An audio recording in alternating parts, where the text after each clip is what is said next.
Alright, what's up mga lods? Ayan, at dahil nagpalit ako ng handlebar, tapos tumaas yung aking suspension doon sa harapan, ganito nangyari mga lods. Ayan. Ito yung nagiging issue pagka nagano ka, indo na handlebar. Ayan. So, tabing-tabingin siya kung titignan nyo mga lods. Ayan o. Hindi siya maganda tignan pag ganyan yung higang-higa yung motor. Ayan. Maiksi lang kasi yung stock na stand mga lods. Kaya kapag nagtaas tayo doon sa harapan o kaya nag-riser din tayo dito sa shock dito sa likod, maiksi na yung stock natin. Ang size pala ng stock natin mga lods is 24 cm lang. Kaya kung ganito yung setup na pinaplano mo, isa rin yan sa pag-aandaan mo, yung side stand. So ako, ang ginawa ko, nag-order ako ng side stand sa Indonesia. Ito na siya, dumating na siya mga lods.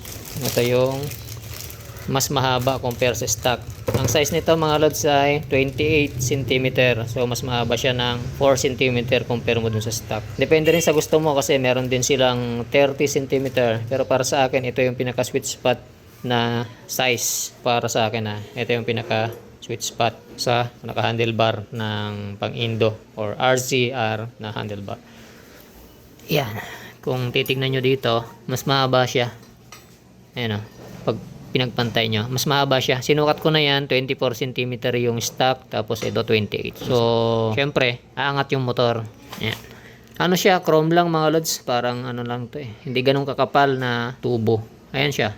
Mas makapal pa rin yung stock compare dito. Pero okay na. Matibay din kung titignan mo. Okay na siya. Malaki yung awang neto compare dun sa stock. So, pag tinabi mo rito, may gap siya, malaki yung gap, siguro mga 2mm yung gap niya, mga ganon. So ang mangyayari niyan, maglalagay ako ng spacer para sumikip siya.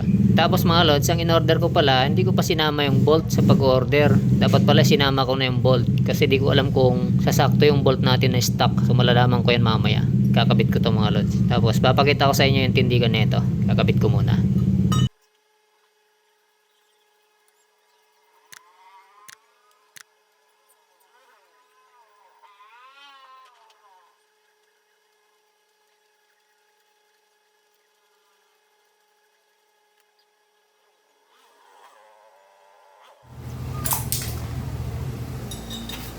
Okay, so good news pala to mga lods kasi kasya naman pala yung stock na bolt natin.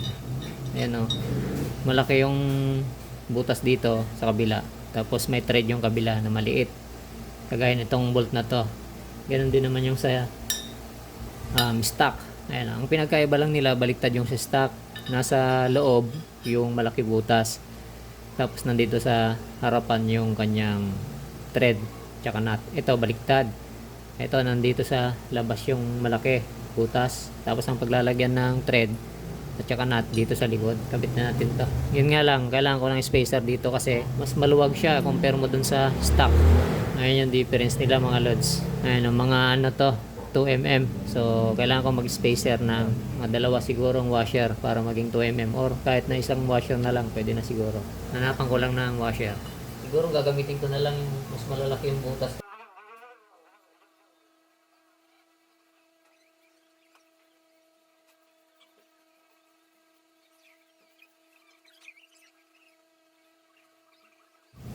Dalawa lang talaga pwede. Pero yung malalaki ang gagamitin ko kasi mas malapad yan, mas makapal. Pag naipit naman to, magsasara naman siya.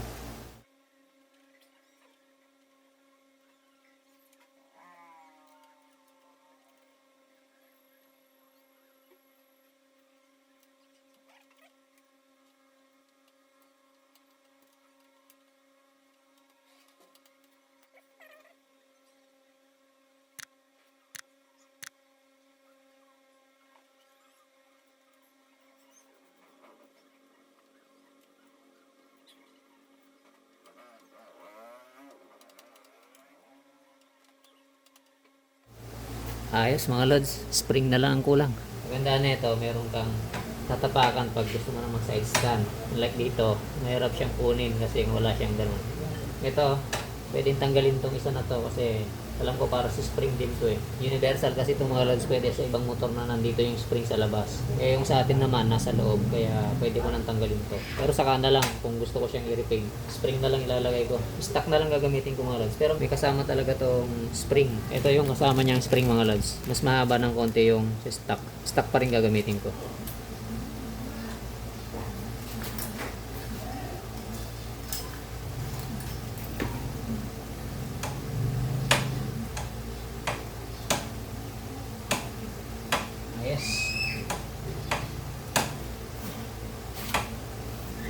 Okay na. Check natin kung gaano siya kataas. Kung ano yung tayo niya mga lods, check natin. Alright, so ayan na siya mga lods pag naka side stand na siya. Hindi din siya masyadong higang-higa na ganun, sakto na lang. Sakto yung 28 cm, wag na kayong mag 30 cm. Pag ganun yung gagawin nyo. Kasi lubog yan, oh.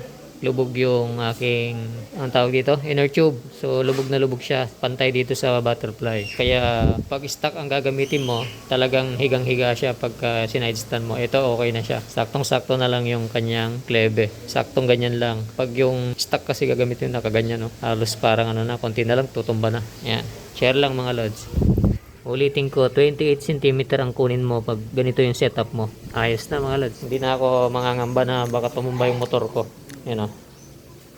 So, indong-indo na siya. Puro indo na galing yung halos lahat ng ano, pyesa. Pati side stand, Indonesia din. Alright, so yan lang. Share ko lang sa inyo mga lods. Recipes sa lahat. Peace.